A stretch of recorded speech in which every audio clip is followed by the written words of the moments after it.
네, 안녕하세요. 한재범 변호사입니다. 여러분, 이게 아파트나 오피스텔에서 관리인 임기가 끝났다면 어떤 일이 벌어질까요? 이거 관리인이 없어진 거니까 이제 우리가 알아서 하면 되는 거 아니야? 라고 생각하는 분들도 계실 거고, 그래도 기존 관리인이 이게 뭔가 정리를 하고 가야 되는 거 아니야? 이렇게 또 궁금해 하실 수도 있죠. 예, 사실 이 문제는 이게 법적으로도 꽤나 논란이 많아요. 이게 특히 임기가 끝난 관리인이 여전히 관리단 지폐를 소집할 수 있는가? 예, 이런 질문은 법원에서도 판결이 엇갈리는 경우가 있어요. 예, 그래서 오늘은 이 쟁점에 대해서 한번 알아보고 관련 판례까지 소개를 해드리겠습니다. 예, 우선 관리인의 임기가 만료된 후에 어떤 법적 지위에 놓이게 되는지부터 한번 정리를 해보죠. 집합가물법에 따르면 관리인의 임기는 최대 2년입니다. 물론 규약으로 2년 미만으로 정할 수도 있어요. 판례는 2년을 초과하는 것은 무효라고 보고 있어요. 그러니까 임기가 2년이 지나면 그 사람은 더 이상 관리인이 아니라고 보는 거죠. 그렇다면 관리인이 없는 상태가 되니까 구분 소유자들이 직접 관리단 지폐를 소집할 수 있을까요? 네, 맞습니다. 집합건물법 33조 4항에 따르면요, 관리인이 없는 경우에는 구분 소유자의 5분의 1 이상은 직접 지폐를 소집할 수가 있습니다. 그러면 관리인이 선임되기 전까지는 어떨까요? 이건 내용이 조금 복잡해요. 임기가 끝났다고 해서 기존 관리인이 당장 아무 역할도 할 수 없는 건 아니고요. 법원에서는 민법의 긴급사무처리권의 개념을 적용을 하고 있습니다.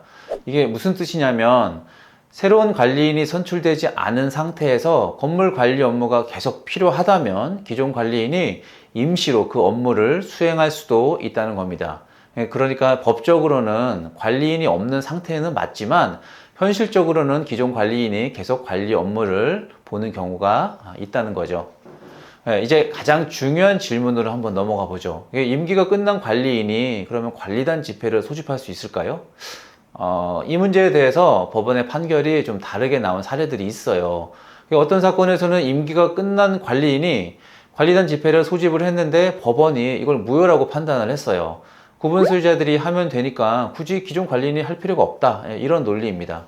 근데 반대로 비슷한 다른 사건에서는요, 관리인이 소집할 수 있다. 이렇게 판단한 사례도 있었어요.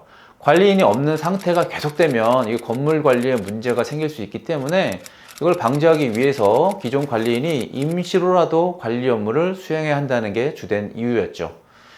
겉으로는 법원의 판결이 서로 이렇게 모순되는 것 같지만 조금 더 자세하게 들여다보면요, 나름의 기준을 가지고 있어요.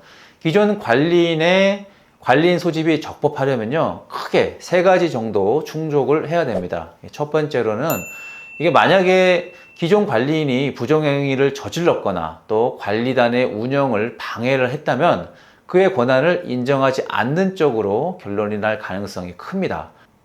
두 번째로는 관리인이 없는 상태가 계속되면 문제가 발생할 수 있기 때문에요. 만약에 관리 업무를 계속해야 할 필요가 있다면 기존 관리인이 관리단 지폐를 소집할 수 있다고 판단할 수도 있겠죠.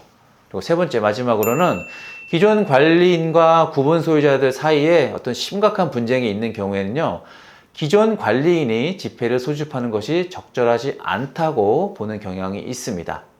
자, 이렇게 오늘 이야기는 마무리를 하고요. 다음 시간에 더욱 유익한 내용으로 찾아오겠습니다. 감사합니다.